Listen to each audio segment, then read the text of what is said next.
प्यारे बच्चों, एक टॉपिक है हमारा भारत के गवर्नर गवर्नर जनरल वायसराय, चाहे वो बंगाल के हों या फिर आपके भारत के हों।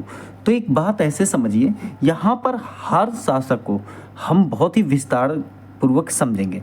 जैसे अगर मैं बात करूँ यहाँ पर, तो एक बात देख पा रहे होंगे आप, 1757 से 1772 ईस्वी तक का समय जो रहा वो बंगाल के गवर्नर जनरल का रहा। ठीक है, 1773 से 1832 का जो समय रहा वो बंगाल के गवर्नर जनरल का रहा, जनरल और ऐड कर दिया गया। फिर देखिए 1833 से 1857 तक भारत का गवर्नर जनरल जो है आ जाता है। फिर 1858 से 1946 तक ये आपके वायसराय रहे। फिर देखिए 1947 से 1950 तक गवर्नर जनरल रहे। अब सबसे पहले हम स्टडी करने वाले हैं 1757 ईस्वी से 1772 ईस्वी के बीच जो हमारे बंगाल के गवर्नर जनरल आए। ठीक है, अब देखिए सबसे पहले बात करेंगे हम सर रॉबर्ट क्लाइव की। किसकी बात करेंगे? Sir Robert Clive. इनका जो शासन रहा वो 1757 से 1760 तक इनका शासन रहा और ये थे आपके बंगाल के प्रथम गवर्नर। ठीक है, इन्होंने बंगाल में ब्रिटिश शासन की नींव रखी थी, ये समझ लो आप। अब देखिए वे बंगाल के पहले और आखिरी गवर्नर थे। वे 2 बार जो है बंगाल के गवर्नर रहे। उन्होंने बंगाल में दोहरी सरकार या कह सकते हो आप द्वैध शासन, कौन सा शासन? द्वैध शासन लागू किया। द्वैध शासन क्या होता था? बंगाल के जो नवाब होते थे वो क्या चलाते थे? वो प्रशासन चलाते थे, तथा ईस्ट इंडिया कंपनी जो थी ये भू राजस्व और सैन्य चलाती थी। तो इस प्रकार से इन्होंने जो है द्वैध शासन को लागू किया था। ठीक है, अब देखिए इनके ही शासन में 1757 का जो है आपका कौन सा? 1757 का प्लासी का युद्ध होता है। कौन सा युद्ध? प्लासी का युद्ध। और ये युद्ध जो है बहुत ही इम्पोर्टेंट था। कहने का मतलब है ये युद्ध बहुत ही ज़्यादा खतरनाक था और इसी युद्ध से भारत में अंग्रेजों के राजनीतिक प्रभुत्व की जो है शुरुआत हो जाती है। अब इसने काम ही ऐसे किए थे कि वहाँ के लोग जो है बंगाल के किंग मेकर के रूप में सर रॉबर्ट क्लाइव को जानने लगे। देखिए 1772 ईस्वी में इंग्लैंड वापस लौटने के बाद इन्होंने आत्महत्या कर ली। ठीक है, यही नहीं, एक बात और समझेंगे। 12 अगस्त 1765 का समय था को मुगल बादशाह शाह आलम द्वितीय से इलाहाबाद की प्रथम संधि तथा 16 अगस्त 1765 को अवध के नवाब शुजाउद्दौला से इलाहाबाद की द्वितीय संधि हुई थी। हालांकि ये क्वेश्चन सीपीओ में पूछा गया था। इनके जाने के बाद, रॉबर्ट क्लाइव के जाने के बाद छोटे मोटे शासक और भी आए, जैसे हॉलवेल हैं। तो हॉलवेल कब आए थे? आप कहोगे जो हॉलवेल थे ये 1760 को आए, लेकिन इनके समय भी एक बहुत ही बड़ी घटना घट गई। ये अस्थायी रूप से आए थे, तो आप ये कह सकते हो ब्लैक होल की घटना इनके समय घटी। हॉलवेल ने कुख्यात काल कोठरी त्रस्ती का विस्तृत विवरण दिया था। ये घटना अंग्रेजों और नवाब के बीच तनाव का एक जो है मुख्य कारण बन गई थी। उसके बाद हॉलवेल के बाद वो तो अस्थायी थे, एक और आए जिनको बोला जाता है आपका वेंसीटॉर्ट। क्या बोला जाता है? वेंसीटॉर्ट। तो ये भी आए। अब जब वेंसीटॉर्ट आए तो ये 1760 से 65 के लिए आए थे। कितना? 1760 से 65 के लिए जो है शासन में आए और इनके समय एक बहुत बड़ा युद्ध हुआ जिसका नाम था बक्सर का युद्ध। ठीक है, कौन सा युद्ध हुआ? तो आप कहेंगे बक्सर का युद्ध जो है इनके समय हुआ था। बक्सर का युद्ध कब हुआ था? तो आप कहोगे 1764 में हुआ था। एग्जाम की दृष्टि से बहुत इंपॉर्टेंट है। 1764 ईस्वी में जो है बक्सर का युद्ध हुआ। इनके समय में ही ऐतिहासिक बक्सर का युद्ध लड़ा गया। प्लासी ने केवल पांव जमाए नहीं थे, लेकिन बक्सर के युद्ध ने जो है अंग्रेजों को भारत की वास्तविक शक्ति बना दिया, आप ये कह सकते हो। ठीक है, अब देखिए जब आपके वेंस्टॉर्ट का समय चला गया तो सर रॉबर्ट क्लाइव ये दोबारा बनते हैं और दोबारा आते हैं। ये कितने समय के लिए? तो 1765 से आपके 1767 के लिए। कितना? 1765 से 1767 के लिए जे आए पहले जो आपके सेकेंड टाइम, दूसरी बार बने। ठीक है, अब जब दूसरी बार बने तो क्लाइव दोबारा बंगाल के गवर्नर बनकर भारत आए। इस कार्यकाल में उन्होंने युद्ध के बजाय कूटनीतिक और प्रशासन पर ध्यान दिया। 2 काम इन्होंने किए इस समय आकर। एक तो इन्होंने क्या किया कि द्वैध शासन की शुरुआत की। ठीक है, जो मैंने यहीं पर आपको इसके कार्य बता दिए थे। और दूसरा पैर जो 12 अगस्त 1765 को मुगल बादशाह शाह आलम द्वितीय से जो है इलाहाबाद की प्रथम संधि तथा 16 अगस्त 1765 को अवध के नवाब शुजाउद्दौला से इलाहाबाद की संधि। ठीक है। तो ध्यान रखना, इलाहाबाद की संधि के लिए ये जाने जाते हैं सेकंड राउंड में। किसकी संधि के लिए? तो आप कहेंगे इलाहाबाद की संधि के लिए, ठीक है। तो इलाहाबाद जो संधि हुई थी वो किसके शासन में हुई थी? तो आप कहेंगे सर रॉबर्ट क्लाइव के शासन में, ठीक है। दोनों कब हुई? तो आप कहेंगे 1765 में हुई। दोनों कब हुई? तो 1765 में हुई। एक तो मुगल बादशाह शाह आलम द्वितीय से हुई और दूसरी जो हुई अवध के नवाब शुजाउद्दौला से हुई, ठीक है। तो सेकेंड कार्यकाल आपने इनका समझा जो आपका 67 तक गया था। दोहरी सरकार या द्वैध शासन के बारे में मैं आपको पहले ही बता चुका हूं कि देखिए राजस्व और सेना का जो नेतृत्व था वो अंग्रेजों के पास था और जो नवाब थे वो प्रशासन और न्याय चला रहे थे। मामला बहुत ही ज्यादा उल्टा हो गया था, जिसमें ये उल्टा होना चाहिए कैसा कि मतलब जो है अंग्रेजों को चलाना चाहिए था प्रशासन और न्याय मान लो चला लेते, और नवाबों को चलाना चाहिए था राजस्व और सेना। तो मामला पड़ गया उल्टा, गलत सलत चीजें जो है भारतीयों के हाथे लगा दी गई। यहाँ दो क्वेश्चन आपको समझने चाहिए। द्वैध शासन कब शुरू हुआ? तो 1765 में शुरू हुआ, ठीक है। उसके बाद इलाहाबाद की संधि कब हुई? तो 1765 में ही इलाहाबाद की संधि हुई, ठीक है। अब देखिए उसके बाद जब सर रॉबर्ट क्लाइव दोबारा आए तो 1967 तक रहे। फिर देखिए इनके बाद आए लॉर्ड वेरेलेस्ट, ठीक है। ये 1767 से 69 तक रहे। इनके समय एक ही काम हुआ था, कौन सा? प्रथम आंग्ल मैसूर युद्ध हुआ था। कौन सा? प्रथम आंग्ल मैसूर युद्ध। तो इसके बारे में आपको थोड़ा सा याद रखना है, बाकी इन्होंने इतना बड़ा काम नहीं किया था। फिर देखिए अगले शासक आए जॉन कार्टियर। अब एक बात यहाँ गौर करना, जो जॉन कार्टियर थे इनका शासन चला 1769 से 72 तक, ठीक है। 1769 से 72 तक इनके समय एक ही काम हुआ था कि बंगाल में जो है अकाल पड़ गया। बंगाल में क्या पड़ गया? बंगाल में पड़ा अकाल, ठीक है। ये इनकी बहुत बड़ी विफलता रही थी। अब देखिए अब हम शुरू करेंगे बढ़िया तरीके से समझना। अब देखिए आए वारन हेस्टिंग्स, और वारन हेस्टिंग जो थे ये बंगाल के पहले गवर्नर जनरल थे। ये कौन थे? बंगाल के पहले गवर्नर जनरल, ठीक है। तो पहले गवर्नर जनरल थे वारन हेस्टिंग जो है बंगाल अर्थात फोर्ट विलियम की प्रेसिडेंसी के पहले गवर्नर थे, ठीक है। 1750 में वह एक क्लर्क के रूप में ब्रिटिश ईस्ट इंडिया कंपनी में जो है कंपनी में शामिल हुए, ठीक है, और भारत के लिए रवाना हुए। अगस्त 1750 को ये जो है कलकत्ता में पहुंचे। 1781 में इन्होंने इस्लामी अध्ययन को बढ़ावा देने के लिए कलकत्ता मदरसा की स्थापना की। क्वेश्चन कई बार पूछा गया है कि कलकत्ता मदरसा की स्थापना किस शासक ने की थी? तो आप कहोगे किस अंग्रेज ने की थी? तो आप कहोगे वॉरेन हेस्टिंग ने की थी, ठीक है। उन्होंने 1784 में विलियम जोन्स के साथ एशियाटिक सोसाइटी ऑफ बंगाल की भी स्थापना की। जमींदारों को न्यायिक शक्तियां दी गईं। प्रत्येक जिले में दीवानी और फौजदारी अदालतों की जो है स्थापना की गई थी।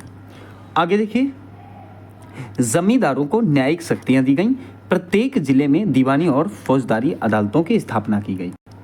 इनके शासन में दोहरी सरकार की अवधारणा और द्वैध शासन बंगाल में जो है पूर्णतः समाप्त कर दिया गया।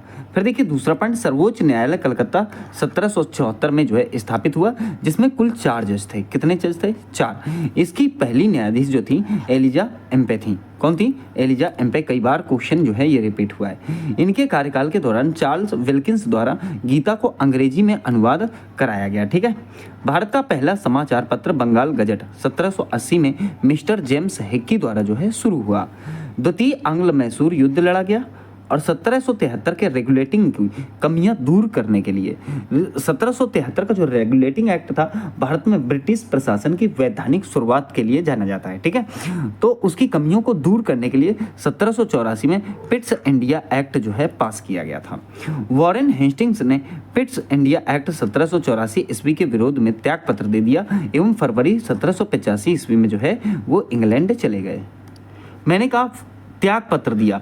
ये एकमात्र गवर्नर जनरल थे जिन पर ब्रिटिश संसद में भ्रष्टाचार के आरोप में जो है इम्पीचमेंट, कहने का मतलब है महाभियोग, चलाया गया था। हालांकि अगर मैं कहूं तो वारेन हेस्टिंग के समय प्रथम जो है रोहिल्ला युद्ध भी हुआ था। कई बार क्वेश्चन पूछा गया है रोहिल्ला युद्ध।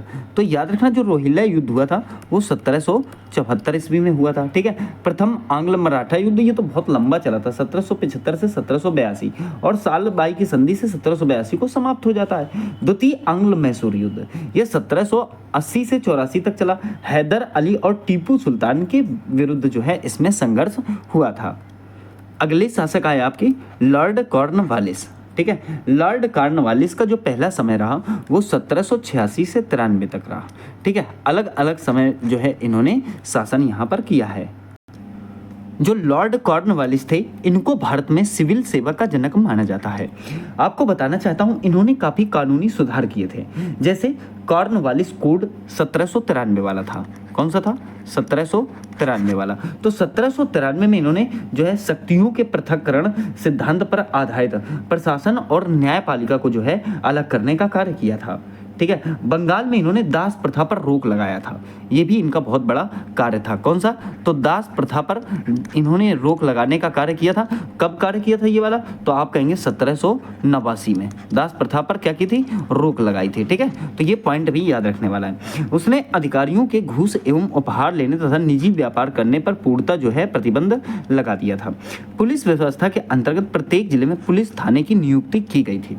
स्थायी बंदोबस्त तथा 1793 में बंगाल, बिहार, उड़ीसा में कर योजना को जो है इन्होंने लागू किया था। श्रीरंगपट्टनम की संधि टीपू सुल्तान तथा कॉर्नवालिस के साथ हुई थी। ये जो श्रीरंगपट्टनम की संधि हुई थी इसमें तो टीपू सुल्तान की हार हुई थी, ठीक है ना, और आधा राज्य भी इनको जो है कॉर्नवालिस को देना पड़ा था, ठीक है। 1791 में आगे चलकर जो है आपको बताना चाहता हूं कि वाराणसी में संस्कृत कॉलेज की स्थापना हुई। किसकी स्थापना हुई? तो मैंने आपको बताया कि वाराणसी में जो है आपका संस्कृत और कॉलेज की स्थापना भी की गई थी। जोनाथन डंकन के द्वारा जो है ये स्थापना की गई थी, ये भी आपको याद रखना है। इन्होंने बंगाल में जो है स्थायी बंदोबस्त लागू किया। कौन सा? तो आप कहेंगे स्थायी बंदोबस्त इन्होंने जो है लागू किया। स्थायी बंदोबस्त जो है 1793 ईस्वी में लागू हुआ। कब लागू हुआ? 1793 में लागू हुआ। कहाँ लागू? तो बंगाल में हुआ। और इसे जो है इस्तमरारी बंदोबस्त भी जो कहा जाता है। क्या?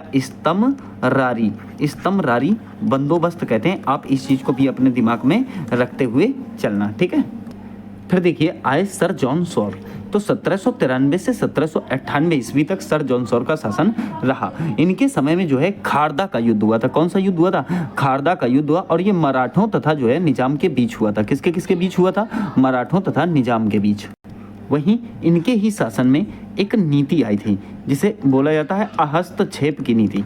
कौन सी नीति? तो आप कहेंगे अहस्तक्षेप की नीति। अहस्तक्षेप की नीति कब आई? तो 1793 में आई।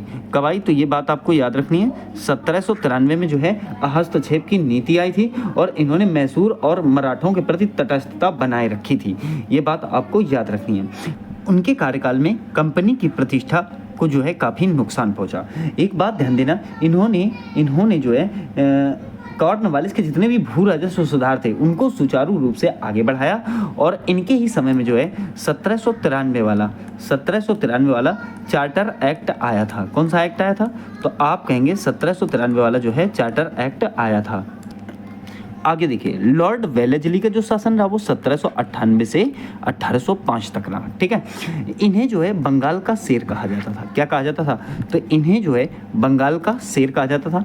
सहायक संधि प्रणाली, प्रेस पर प्रतिबंध और सहायक जो है संधि प्रणाली इन्हीं के समय। तो सहायक संधि प्रणाली जो है इसकी शुरुआत कब की गई थी? क्वेश्चन अगर पूछता है तो आप कहेंगे 1798 में। कब हुई थी? 1798 में। भारतीय राज्यों को ब्रिटिश राजनीतिक परिधि में लाना, हैदराबाद, मैसूर, तंजौर, अवधि आदि ने जो है इसको बढ़िया तरीके से स्वीकार कर लिया। इनके समय में जो है चतुर्थ मैसूर युद्ध लड़ा गया जिसमें टीपू सुल्तान की पराजय हुई तथा यही नहीं उनकी पराजय के बाद उनकी जो है मृत्यु भी हो जाती है। लॉर्ड कॉर्नवालिस 1805 में फिर आते हैं। इनकी मृत्यु जो है उत्तर प्रदेश के गाजीपुर में हो जाती है। एक बात याद रखना, कभी क्वेश्चन करता है कि फोर्ट विलियम कॉलेज की स्थापना कब हुई? तो आप कहेंगे फोर्ट विलियम कॉलेज की स्थापना जो है किसके समय में हुई? तो 1800 में हुई थी। कब हुई थी? 1800 में। और लॉर्ड वेलेस्ली के शासन में हुई थी। कहाँ हुई थी? तो आप ये भी याद रखना कलकत्ता में हुई थी। कहाँ हुई थी? तो ये भी आपको याद रखना है कि कलकत्ता में हुई थी, ठीक है। इनके शासन में, वेलेस्ली के शासन में ही जो है आपके 2 युद्ध हुए थे। वेलेस्ली के शासन में ही 2 युद्ध हुए थे। एक तो आपका फोर्थ आंग्ल मैसूर युद्ध। कौन सा? फोर्थ आंग्ल मैसूर युद्ध हुआ, ठीक है। और एक हुआ था आपका द्वितीय आंग्ल मराठा युद्ध, सेकंड आंग्ल मराठा युद्ध हुआ, ठीक है। तो ये दोनों हुए, ये तो आपका 1799 में हुआ था, ये 1799 में हुआ था। और ये जो था मराठा वाला, ये आपका 1803 से 1805 तक चला था। भारत में पहली बार प्रेस पर प्रतिबंध इन्हीं के शासन में लगाया गया था, ये मैं पीछे आपको बता चुका हूँ, ठीक है। फिर देखिए अगले शासक आए आपके जॉर्ज बार्लो। जॉर्ज बार्लो का जो समय था वो 1805 से 1807 का था। इनके शासन में वेल्लोर का सिपाही विद्रोह हुआ, जो जॉर्ज बार्लो के शासन में हुआ था। 1857 की क्रांति से बहुत पहले हुआ एक महत्वपूर्ण और जो है सैन्य विद्रोह था। ये बार्लो के कार्यकाल की सबसे चर्चित घटना है। फिर देखिए अगले शासक आए लॉर्ड मिंटो फर्स्ट। यह 1807 से 1813 तक रहे हैं। देखिए लॉर्ड मिंटो ने बहुत अच्छा दिमाग लगाया था। उन्होंने महाराजा रणजीत सिंह के साथ जो है 1809 में अमृतसर के प्रसिद्ध संधि पर हस्ताक्षर किए, जिसके बाद ये निर्णय लिया गया कि सिख साम्राज्य सतलुज नदी तक ही जो है केंद्रित रहेगा। उनको डर था कि कहीं ऐसा ना हो कि किसी विदेशी ताकत के साथ ये जो है भारत पे फिर जो है दोबारा आंतरिक हमले की कोशिश करें। इन्हीं के समय 1813 वाला जो है चार्टर एक्ट पास हुआ। 1813 का जो चार्टर एक्ट था, इसमें क्या था कि इस एक्ट ने कंपनी के व्यापारिक एकाधिकार को सीमित किया और शिक्षा खर्च का प्रावधान किया। तो शिक्षा पर यहाँ पर जो है अच्छा खासा बल दिया जाता है, ठीक है। अब देखिए बात करेंगे लॉर्ड हेस्टिंग्स के। 1813 से 1823 तक इनका शासन रहा। इनके शासन में 3 बहुत बड़े काम हुए, ठीक है। पहला क्या काम हुआ वो समझिए। पहला हुआ आपका सुगौली की संधि। कौन सी संधि? तो आप कहेंगे सुगौली की संधि। और दूसरा देखिए सुगौली की संधि क्वेश्चन पूछता है कब हुई थी, तो आप कहेंगे 1816 में हुई थी। तो सुगौली की संधि किसके शासनकाल में हुई? तो लॉर्ड हेस्टिंग के शासनकाल में हुई थी। फिर दूसरा पॉइंट देखिए, आप दूसरा पॉइंट समझेंगे जिसमें बोल सकते हो आप पिंडारियों का दमन, ठीक है। क्योंकि कई बार क्वेश्चन ये पूछा गया है एग्जाम में कि पिंडारियों का दमन जो है किसके शासनकाल में हुआ था, तो आप कहेंगे पिंडारियों का दमन जो है हेस्टिंग के शासनकाल में हुआ था। तीसरा पॉइंट आप क्या समझेंगे? तीसरा ये समझिएगा कि आंग्ल नेपाल युद्ध। कौन सा? तो आप कहेंगे आंग्ल नेपाल युद्ध, ठीक है। ध्यान रखना चीज़ें लिखने से ज़्यादा याद होती हैं और लिखकर पढ़ने से और ज़्यादा याद होती हैं। तो आंग्ल नेपाल युद्ध जो चला था ये आपका 1814 से लेके 1816 तक चला था। कब तक चला था? 1814 से लेके 1816 तक आंग्ल नेपाल युद्ध चला था। तो ये 3 पॉइंट आप दोबारा रिवाइज कर सकते हो। सुगौली की संधि कब हुई थी? तो 1816 में हुई। पिंडारियों का दमन किसके शासन में होता है? हेस्टिंग के शासनकाल में हुआ। आंग्ल नेपाल युद्ध जो है किसके शासनकाल में हुआ? तो लॉर्ड हेस्टिंग के शासनकाल में हुआ। तीसरी बात आपने समझी। एक पॉइंट आप ये भी समझ सकते हो कि कोलकाता में जो है हिंदू कॉलेज की स्थापना की गई। कहाँ पर? तो आप कहेंगे एक हिंदू कॉलेज की स्थापना हुई। ये स्थापना कहाँ हुई? तो आप कहेंगे कोलकाता में हुई, ठीक है। कब हुई? तो आप कहेंगे 1817 में इनके ही शासनकाल में हुई थी। अब देखिए आगे, बॉम्बे में रैयतवारी और महालवारी प्रणाली की शुरुआत लॉर्ड हेस्टिंग के शासन में हुई। रैयतवारी इसके अंतर्गत जमींदारी खत्म करके किसानों को ही मालिकाना हक मिलने लगा और किसानों को लगान सीधा ब्रिटिश सरकार को देना होता था, ठीक है। तो क्वेश्चन पूछ सकता है कि रैयतवारी और महालवारी प्रणाली किसके शासनकाल में आई? तो आप कहेंगे लॉर्ड हेस्टिंग के। अगली बात समझना, इन्हीं के समय जो है आपका टेनेंसी एक्ट आया। कौन सा एक्ट आया? टेनेंसी एक्ट आया। अब क्वेश्चन पूछ सकता है आपसे कि टेनेंसी एक्ट कब आया था? तो आप कहेंगे 1822 में आया था। कब आया था फिर बच्चों? आप कहेंगे 1822 में। हर पॉइंट कवर करना क्योंकि ये क्लास जो होगी ये यूपीएससी लेवल की क्लास होगी, ठीक है। 1822 में कौन सा एक्ट आया? टेनेंसी एक्ट आया और ये जो है बंगाल में लाया गया। कहाँ लाया गया फिर बच्चों? बंगाल में इसे शुरू किया गया। अब ये है क्या? तो बंगाल में काश्तकारी अधिनियम एक लागू किया गया था, ठीक है। तो उसे ही जो है टेनेंसी एक्ट बोला जाता है। फिर देखिए आगे बात करते हैं। अगले शासक आए आपके लॉर्ड एम हर्स्ट। इनका जो समय रहा वो 1823 से 1828 तक रहा। इनका कार्यकाल में जो था प्रथम आंग्ल बर्मी युद्ध हुआ था, वो 1824 से 26 तक चला। बैरकपुर का विद्रोह 1824 का जो था वो इनके ही शासन में हुआ था। तो इनके शासन में इतने बड़े कार्य नहीं हुए। 2 पॉइंट आपको याद रखने, प्रथम आंग्ल बर्मी युद्ध और दूसरा बैरकपुर का विद्रोह, ठीक है। अब देखिए अगले शासक आए हमारे लॉर्ड विलियम बेंटिक। याद रखना इनका कार्यकाल 2 टर्म में रहा। कैसे? जो इनका कार्यकाल रहा था वो 2 टर्म में रहा। कहने का मतलब है पहला तो रहा 1828 से आपका 33 तक, फिर 1833 से आपका 35 तक। रीजन क्या है कि विलियम बेंटिंक को जो है अंतिम गवर्नर जनरल के रूप में जाना जाता है। किस रूप में जाना जाता है? तो आप कहेंगे अंतिम गवर्नर जनरल के रूप में, क्योंकि यहाँ से 1828 से 33 तक तो ये अंतिम गवर्नर जनरल रहे, ठीक है। उसके बाद जो है ये भारत के प्रमुख गवर्नर जनरल बन जाते हैं, ठीक है। क्या? भारत के प्रमुख गवर्नर जनरल बन जाते हैं। तो भारत का प्रथम गवर्नर जनरल कौन था? ठीक है, तो आप कहेंगे यही थे, ठीक है, विलियम बेंटिंक। तो ये पॉइंट भी आपको याद रखना है। फिर देखिए बंगाल का यहाँ तक तो ये कहाँ के थे? बंगाल के ही तो थे ये, बंगाल के अंतिम गवर्नर जनरल, ठीक है, बंगाल के अंतिम गवर्नर जनरल और भारत का प्रथम। फिर देखिए बंगाल हट जाता है और हटने के बाद यहाँ पर क्या लग जाता है आपका? भारत लग जाता है, भारत के गवर्नर जनरल, ठीक है। ये पॉइंट समझ में आया। अब देखिए विलियम बेंटिक जब आए तो इन्होंने अपने समय 3 बहुत बड़े बड़े कार्य किए। एक तो इन्होंने क्या किया? सती प्रथा का उन्मूलन के लिए ये जाने जाते हैं। तो सती प्रथा का उन्मूलन 1829 में हुआ।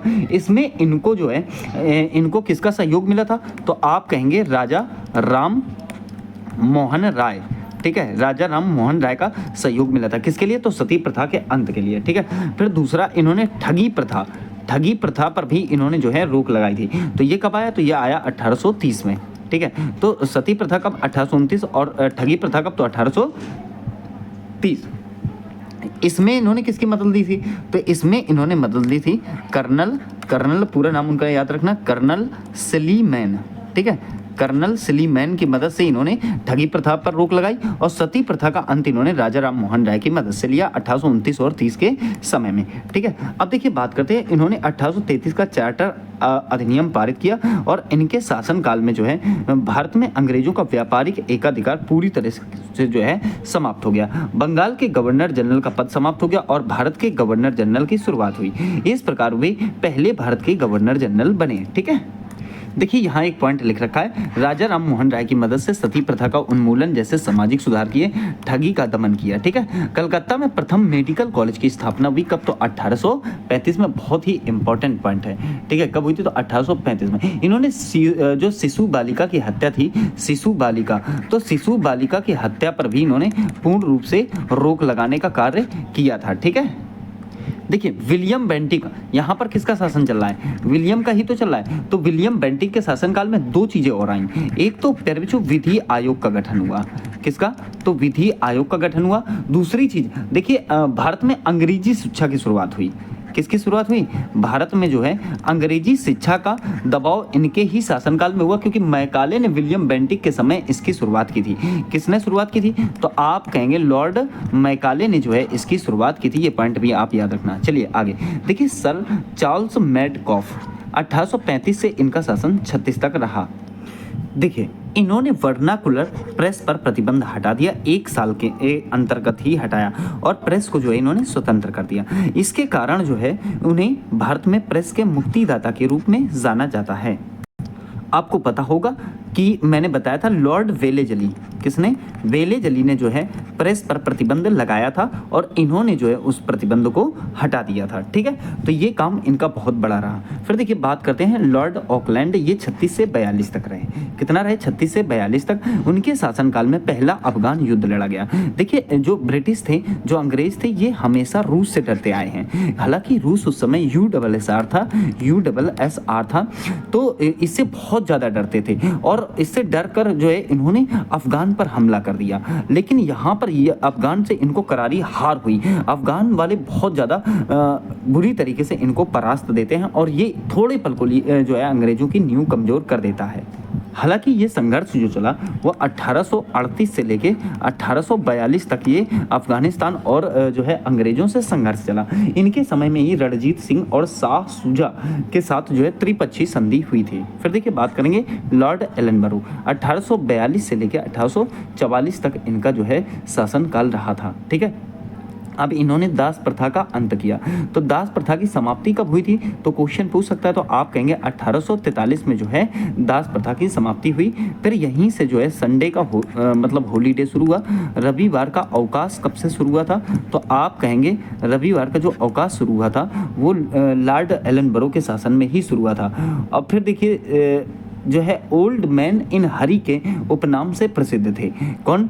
ओल्ड मैन इन हरी, ठीक है, उसके नाम से लॉर्ड एलनबरो प्रसिद्ध थे। फिर देखिए बात करेंगे लॉर्ड हार्डिंग फर्स्ट प्रथम, ठीक है, इनके उस समय में जो है नरबली प्रथा पर प्रतिबंध लगाया गया।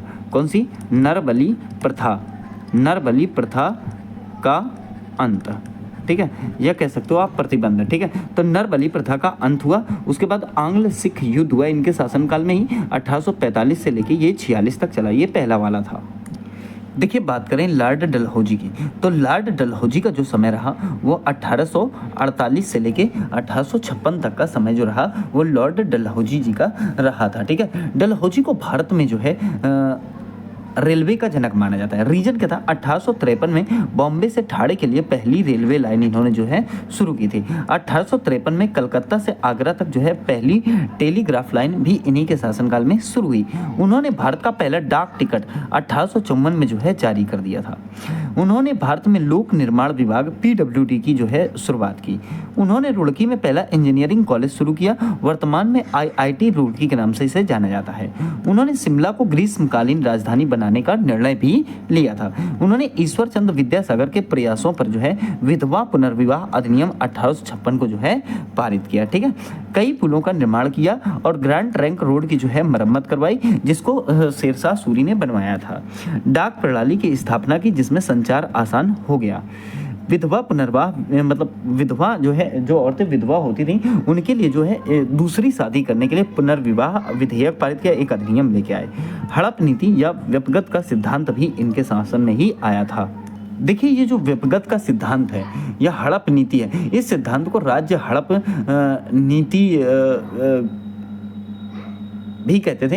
इस नीति के अंतर्गत सर्वप्रथम 1848 में जो है 1848 को अंग्रेजी साम्राज्य में विलीन कर दिया गया था इसे, ठीक है। तो ये पॉइंट भी आप याद रखना अपने दिमाग में, ठीक है। फिर देखिए अवध 1856 पर कुशासन का आरोप लगाकर डलहौजी ने अंग्रेजी साम्राज्य में मिला लिया और इस समय अवध का नवाब जो है वाजिद अली शाह था, ठीक है। तो ये पॉइंट भी आप अपने दिमाग में रखना। अच्छा, क्वेश्चन कहता है कभी कि विधवा पुनर्विवाह विधेयक कब पारित हुआ था, तो आप कहेंगे ये पारित हुआ था आपका 1856 में, ठीक है। कब पारित हुआ? तो 1856 में।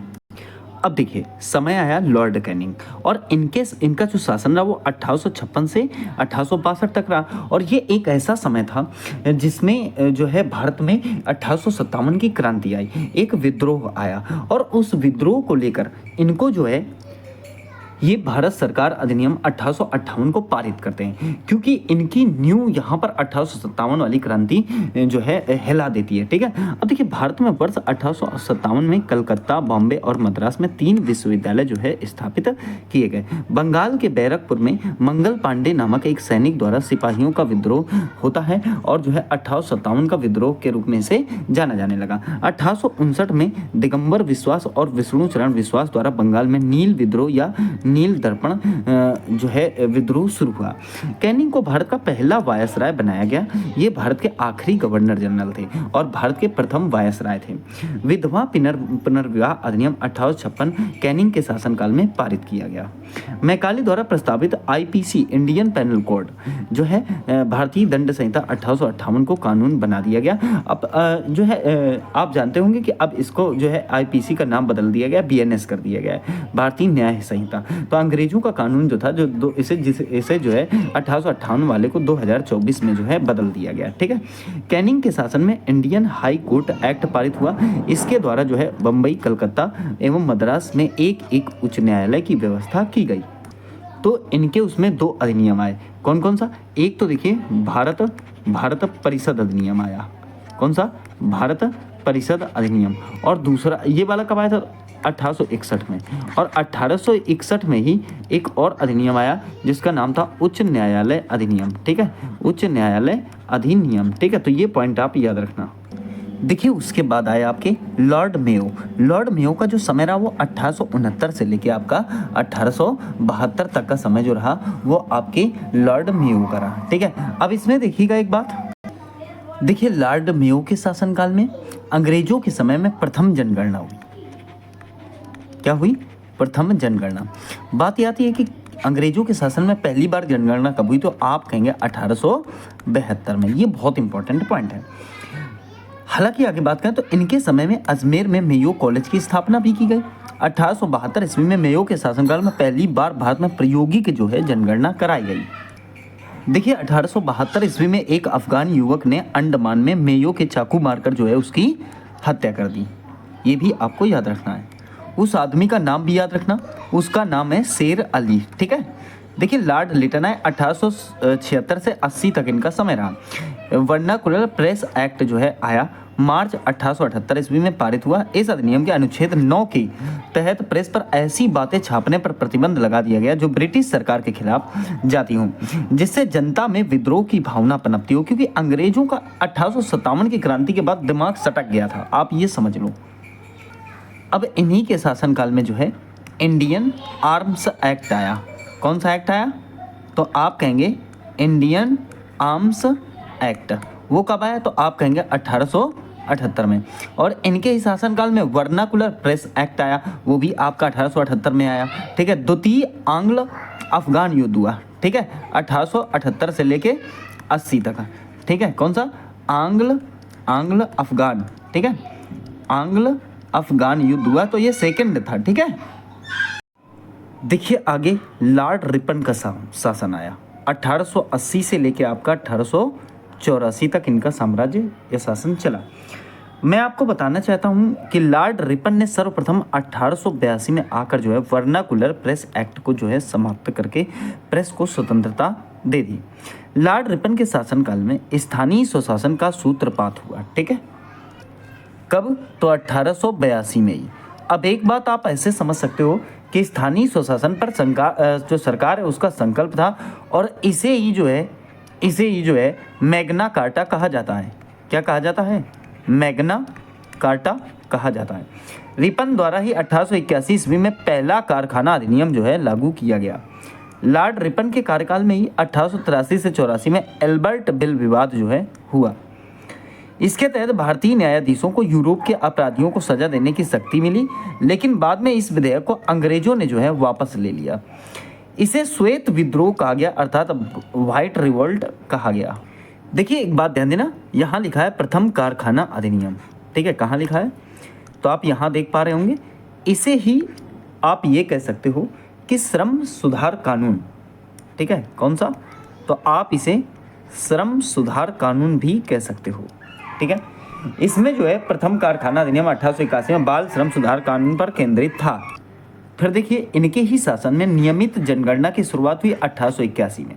किसके? तो लॉर्ड रिपन के शासनकाल से। ठीक है, तो ये पॉइंट याद रखने योग्य हैं। आगे आइए, लॉर्ड डफरिन आए 1884 से 1888 तक। रिपन का शासन एक अच्छा शासन था।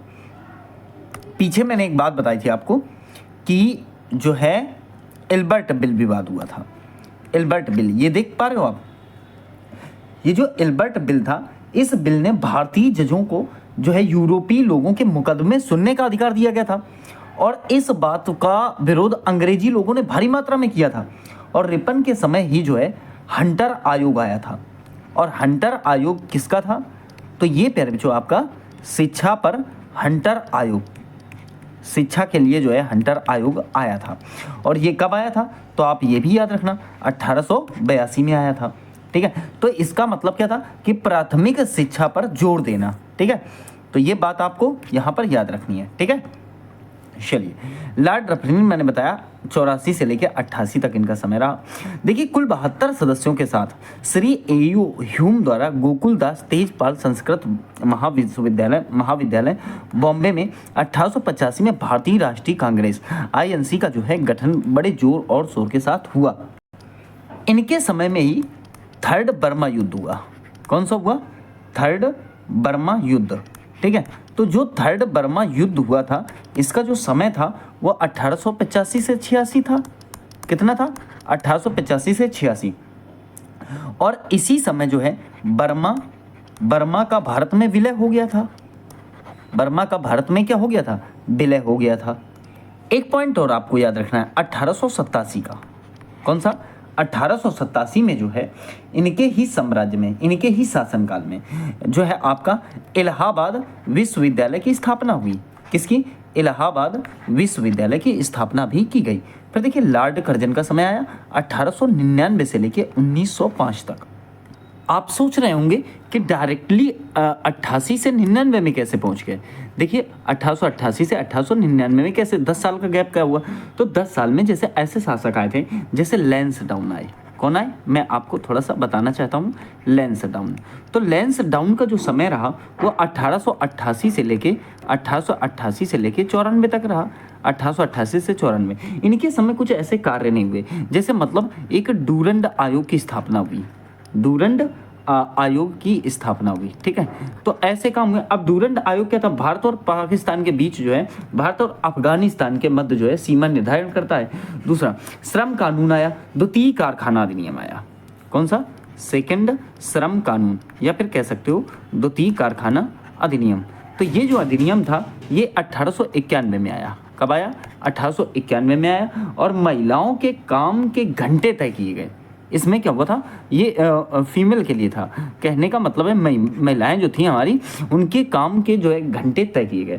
फिर तीसरा एक 1892 वाला आया, एक 1892 वाला पॉइंट आया। तो 1892 में क्या हुआ कि भारतीय परिषद अधिनियम आया। और इसमें जो है 1892 वाले में 1892 जो अधिनियम था, मैंने आपको क्या बताया कि भारतीय परिषद अधिनियम, इसमें अप्रत्यक्ष और जो है आपका चुनाव प्रणाली की शुरुआत हुई। किसकी हुई? अप्रत्यक्ष चुनाव प्रणाली की शुरुआत की गई। तो ऐसे कार्य इस समय हुए थे। अब देखिए हमने बताया आपको लॉर्ड कर्जन का समय रहा 1899 से 1905 तक। अक्टूबर 1905 में उसने बंगाल को 2 भागों में जो है विभाजित कर दिया, जिस पर तीव्र प्रतिक्रिया हुई और बंग भंग आंदोलन शुरू हुआ। लॉर्ड कर्जन ने 1904 ईस्वी में भारतीय विश्वविद्यालय अधिनियम को जो है पारित किया। ठीक है, पुलिस आयोग, सिंचाई आयोग का जो है गठन किया गया। पुलिस आयोग की नियुक्ति जो है 1902 अधिनियम के तौर पर होती है।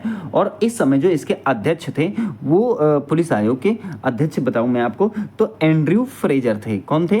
तो आपको बताना चाहता हूं एंड्रयू फ्रेजर इसके अध्यक्ष थे। और उसके बाद विश्वविद्यालय आयोग आया। तो जो विश्वविद्यालय आयोग आया था इसमें जो है एक बदलाव किया गया। इसमें जो है सरकारी नियंत्रण को जो है बढ़ाया गया था। फिर देखिए एक अकाल राहत के लिए आयोग का गठन हुआ। किसके लिए? अकाल राहत के लिए आयोग का गठन हुआ। और इसके जो अध्यक्ष बनाए गए वो मैकडोनल बनाए गए। कौन बनाए गए? मैकडोनल। कौन बनाए गए? इसके अध्यक्ष बनाए गए। अध्यक्ष। ठीक है, तो मैकडोनल अध्यक्ष बनाए गए। उनकी अध्यक्षता में अकाल राहत का जो है आयोग बनाया गया।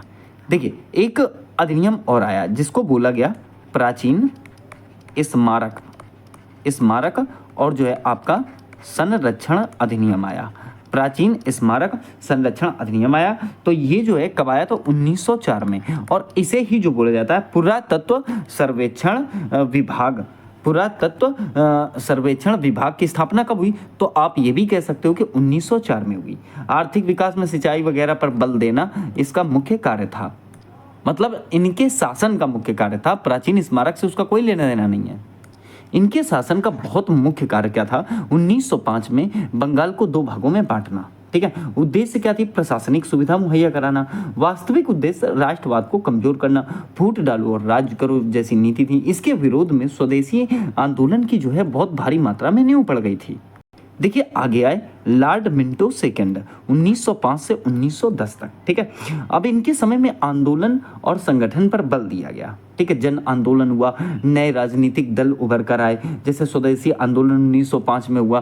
तो जो स्वदेशी आंदोलन हुआ था ना, यहाँ समझिएगा थोड़ा सा, जो स्वदेशी आंदोलन हुआ तो स्वदेशी आंदोलन में एक बात कही गई थी, कब हुआ था? तो ये आप कहेंगे 1905 में ही हुआ था, क्योंकि मैंने आपको बताया था कि जो है उन लोगों ने बंगाल को दो भागों में, एक वेस्ट बंगाल और एक ईस्ट बंगाल, ठीक है, एक वेस्ट बंगाल और एक ईस्ट बंगाल में तोड़ने का निर्णय लिया, क्योंकि वेस्ट बंगाल में जो है हिंदू लोगों का आधिपत्य था और ईस्ट बंगाल में जो है मुस्लिम लोगों का आधिपत्य था। तो उन्होंने 1905 में जो है स्वदेशी आंदोलन का एक जो है वो मुहिम चलाई और इसमें जो है विदेशी वस्तुओं का बहिष्कार करने का नारा दिया गया। देखिए, इसके कार्यकाल में मार्लो मिंटो सुधार अधिनियम 1909 ईस्वी के द्वारा मुसलमानों के लिए पृथक निर्वाचन मंडल की जो है व्यवस्था की गई। तो एक आंदोलन तो स्वदेशी आंदोलन आया और दूसरा यहाँ पर जो है मुस्लिम लीग की स्थापना भी हो जाती है। किसकी? तो आप कहेंगे मुस्लिम लीग की। कब होती है? तो 1906 में हो जाती है। कब होती है? 1906 में। और कहाँ होती है? तो आप कहेंगे इसकी स्थापना ढाका में होती है। और इसके संस्थापक कौन थे? तो आप कहोगे सलीमुल्लाह और आगा खां। कौन कौन? तो आप एक तो कहोगे सलीमुल्लाह और एक थे आपके आगा खां। तो ये दोनों नाम आप याद रखना, सलीमुल्लाह और आगा खां के नेतृत्व में जो है ढाका में 1906 में जो है मुस्लिम लीग की स्थापना की गई थी। यही नहीं, मार्लो मिंटो सुधार जो अधिनियम आया, तो मैंने आपको बताया कि ये 1909 में आया था। कब आया था? 1909 में। और उससे पहले ही एक और जो है विभाजन हुआ जिसको नाम दिया गया 1907 में सूरत विभाजन। क्या नाम दिया गया? सूरत विभाजन। और सूरत विभाजन जो था, सूरत विभाजन में कांग्रेस का विभाजन हुआ और इस विभाजन में कांग्रेस जो है नरम दल और गरम दल, किसमें किसमें? नरम दल और गरम दल दो भागों में जो है बंटकर रह गई। ठीक है, आगे आए लॉर्ड हार्डिंग सेकंड। 1910 से 15 तक इनका कार्यकाल रहा।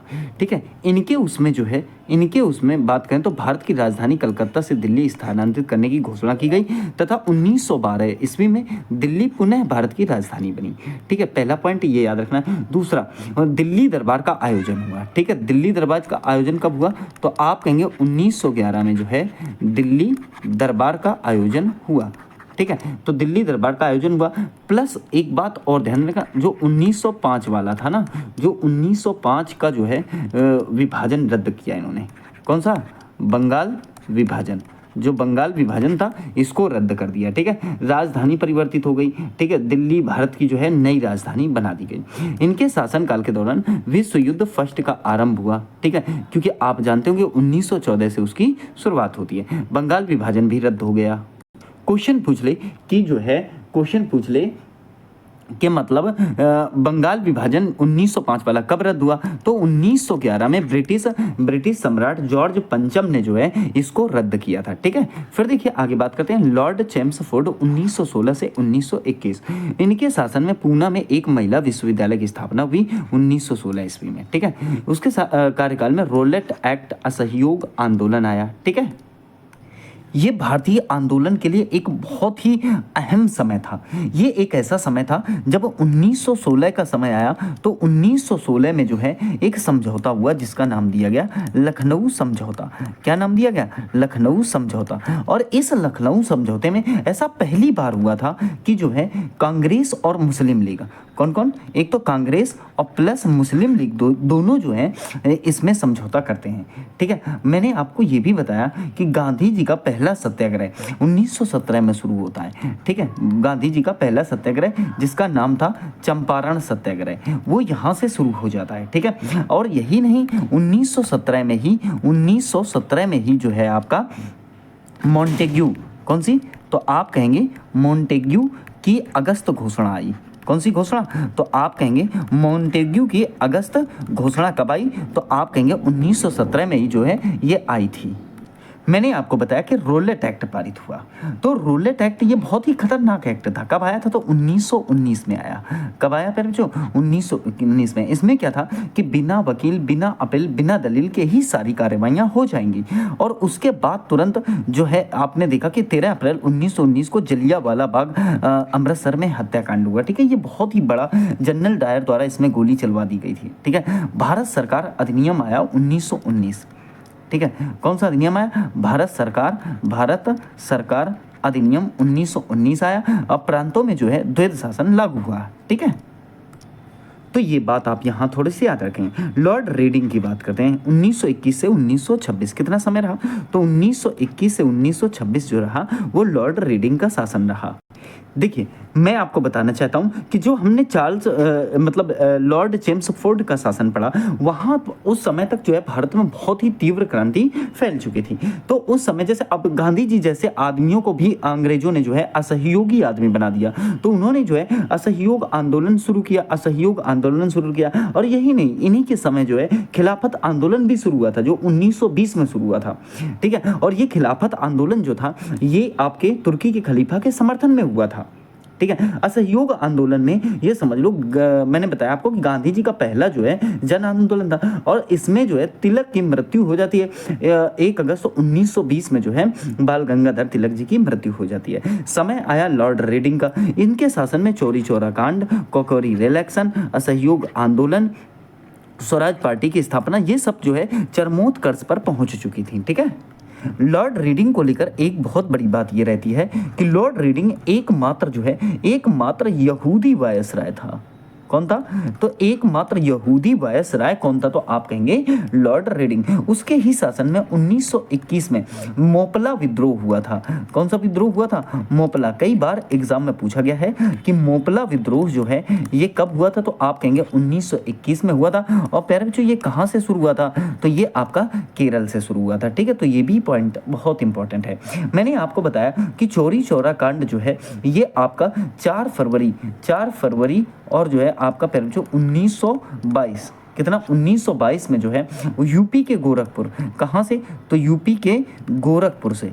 ये घटना जो है बच्चा जानता है भारत का कि यूपी के गोरखपुर में चोरी चौरा कांड हुआ, जिसके बाद महात्मा गांधी ने असहयोग आंदोलन वापस ले लिया। उनको लगा था कि असहयोग आंदोलन के कुछ जो लोग हैं वो चोरी चौरा कांड में शामिल थे, इसीलिए ऐसा करना पड़ा। ठीक है, फिर देखिए अगर बात करें तो 1923 में मोतीलाल नेहरू और चित्तरंजन दास ने इलाहाबाद में स्वराज पार्टी की स्थापना कर दी।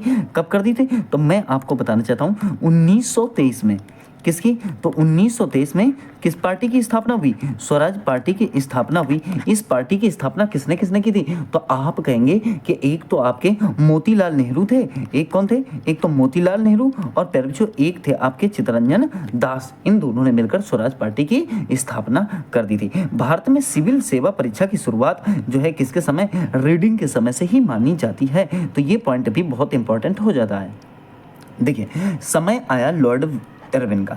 तो 1926 से लेकर 1931 तक जो समय रहा वो लॉर्ड इरविन का समय रहा। इनके शासन में 1928 ईस्वी में साइमन कमीशन जो है भारत आया। कौन आया? तो 1928 में साइमन कमीशन भारत आया। लेकिन इसकी अगर घोषणा की बात करें पहले बच्चों, तो जो घोषणा हुई थी वो 1927 में हुई थी। ठीक है, और आया कब? तो 1928 में आया था। भारत आगमन जो है मार्च 1928 में हुआ और दूसरी बार अक्टूबर 1928 में। विरोध, भारतीयों द्वारा इसका व्यापक विरोध हुआ था। ठीक है, और हरकोर्ट बटलर आयोग का गठन हुआ। ठीक है, हरकोर्ट बटलर आयोग अर्थात भारतीय राज्य 1927 का गठन किया गया। ठीक है, देखिए इनके शासन में ही जतिन दास की जेल में 64 दिन की भूख हड़ताल पर रहने के कारण मृत्यु हो गई। प्रथम गोलमेज सम्मेलन का आयोजन हुआ। सविनय अवज्ञा आंदोलन शुरू किया गया। किसके द्वारा? गांधी जी के द्वारा। ये वो दौर था जब भारत अपनी आज़ादी के लिए बहुत बुरी तरीके से संघर्ष करने में लगा हुआ था। ठीक है, अब ऐसे समय में क्या होता है कि देखिए एक रिपोर्ट आई, नेहरू रिपोर्ट। ध्यान रखना, यहाँ पर साइमन कमीशन के विरोध में हमने अपना एक आदमी गवा दिया था जिसका नाम था लाला लाजपत राय। ठीक है, तो नेहरू रिपोर्ट कब आती है? तो ये बहुत इंपॉर्टेंट हो जाता है कि आप ये जानें। नेहरू रिपोर्ट आई थी 1928 में। इस रिपोर्ट में क्या था? मोतीलाल नेहरू द्वारा जो है प्रस्तुत संविधान का प्रारूप रखा गया था। ठीक है, फिर देखिए यहीं पर जो है दीपावली की घोषणा की जाती है। ठीक है, किसकी घोषणा की जाती है? तो दीपावली का डिक्लेयर किया जाता है 1929 में। फिर देखिए लाहौर अधिवेशन आया। कौन सा? लाहौर अधिवेशन। लाहौर अधिवेशन हुआ। लाहौर अधिवेशन जो है 1929 में होता है और यहाँ पर जो है कांग्रेस ने पूर्ण स्वराज का संकल्प लिया। तो लाहौर अधिवेशन में ही जो है पूर्ण स्वराज का संकल्प लिया गया था। किसका? तो आप कहेंगे पूर्ण स्वराज का संकल्प लिया गया था। ठीक है, मैंने आपको बताया कि गांधी जी ने जो है सविनय अवज्ञा आंदोलन शुरू किया। गांधी इरविन समझौता कब हुआ था? क्वेश्चन पूछता है। तो ध्यान रखना, गांधी इरविन समझौता, देखिएगा गांधी इरविन इरविन समझौता। तो ये जो हुआ था आपका, ये हुआ था 1931 में।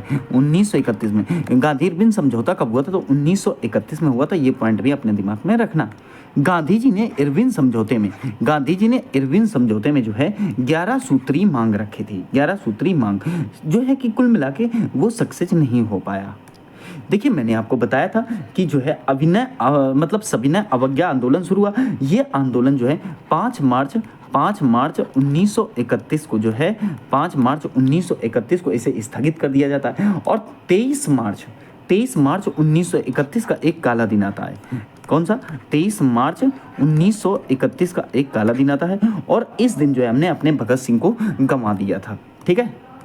अब देखिए, लॉर्ड वेलिंगटन का समय आया। 1931 से 36 तक लॉर्ड वेलिंगटन का समय था। इसके शासनकाल में लंदन में जो है गोलमेज सम्मेलन सेकंड का आयोजन हुआ। हालांकि गोलमेज सम्मेलन थर्ड भी है, आगे बताऊंगा। देखिए, वर्मा वर्तमान म्यांमार को भारत से जो है अलग कर दिया गया। भाषा, कल्चर वगैरह को लेकर जो है वो इंडो चाइनीज मानते थे खुद को, तो उनको जो है अलग कर दिया गया।